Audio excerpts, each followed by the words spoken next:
Hello, hello, hello. Okay, so I am coming to you today because I have been getting a lot of questions about form and knee issues, pain issues when it comes to squats. And so I thought that it would be most helpful for me to come in and explain all the different things that you could be doing on your own, especially if you're working out from home or alone in the gym without a trainer. Some of the things that you can look for, tips, suggestions, things that have helped me, and things that have helped many other people that I work with. Okay, so where to start? Okay, so the first thing is when you are performing any exercise, you want to make sure that you start off with maybe no weight or extremely light weight so that you can like really hone in on your form, okay? And it's going to take some practice. I always recommend, if you can, grab a mirror. If you watch yourself and watch your form your reflection, it's going to help you to be able to feel how the muscle is supposed to be engaging, right? It's that mind muscle memory where you're going to go, okay, she's saying engage this muscle and I'm feeling this, right? Okay, so mostly squats and deadlifts and things like that are where I experience people having issues with back pain, knee pain, things like that. And the stem root typically from that is from improper form, okay? So we want to always make sure that our core is engaged first and foremost. What does that mean? How does that feel? It actually feels like someone is sucker punching you, right? You're gonna flinch, you're gonna suck in your belly button, okay? That is what that means to engage your core, right? So you're engaging those muscles. And I want you to practice doing that, not just in your exercises, but in your everyday life. Like I find myself doing that more and more, especially if you have a kid, you're wrestling into a car seat. That's something where you're like, engage that core, you're grabbing your kid off the floor, engage that core, so on and so forth, okay? So let's start with some basic simple movements. And I'm gonna show you how to do these without weights, and then I'm gonna give you some suggestions, okay, on how to add weights and what that looks like and all the various reasons. Let me also just start off by saying that just like everything else in our bodies, we are like snowflakes. There are no two of us that are alike, okay?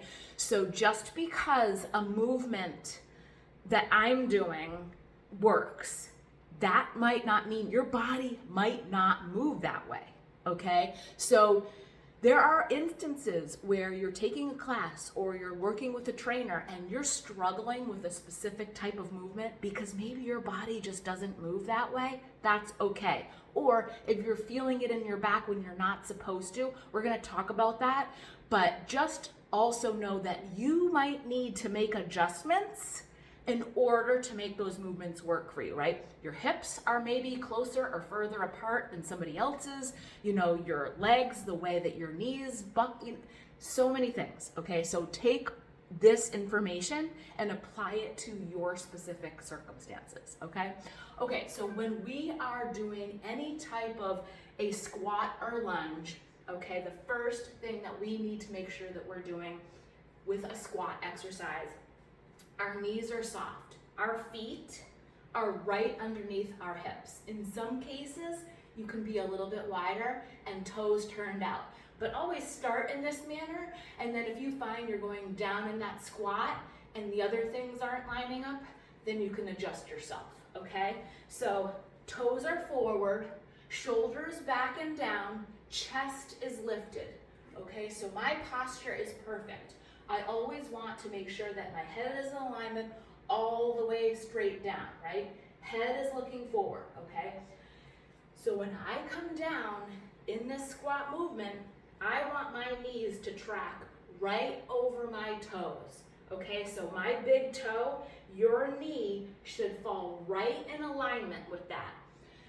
Now, you will also hear people say to keep your hips behind, keep your knees behind your toes, but I think it depends on what the movement is that you're doing, because when you go forward, you're gonna feel that more in your hamstring. When you come back, you're gonna feel that more in your hips, right? So that is going to be based on the movement that you are doing and the instruction. instructions that you're getting, okay?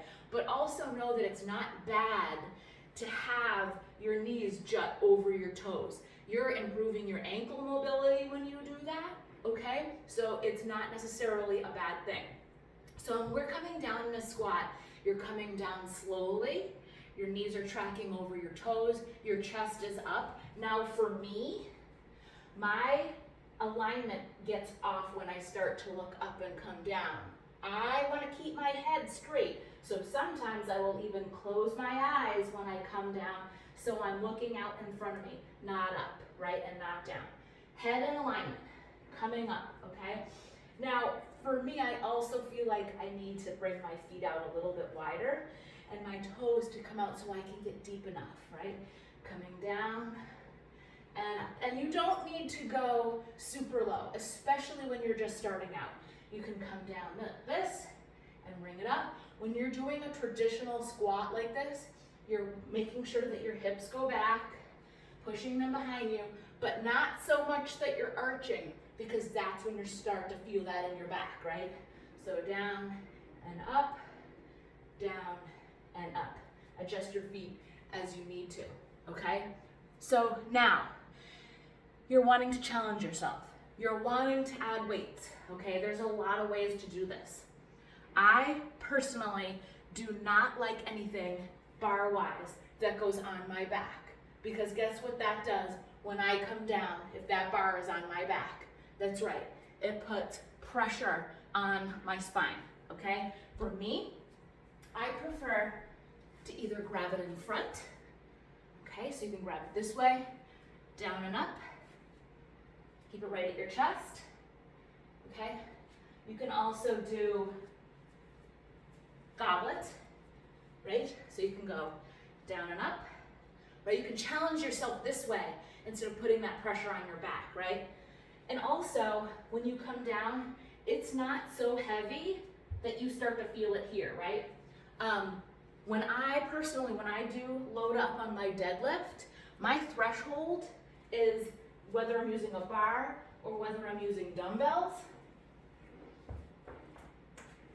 My threshold is about 25, these are 15s, but because what happens is when I go down in this deadlift, my back, I start to feel it right about there with 30s, but with 20s, 25s, I'm feeling it in my butt where you want it, right? So we'll get to that in a second, but I want you to realize that it might not always be about how heavy you go.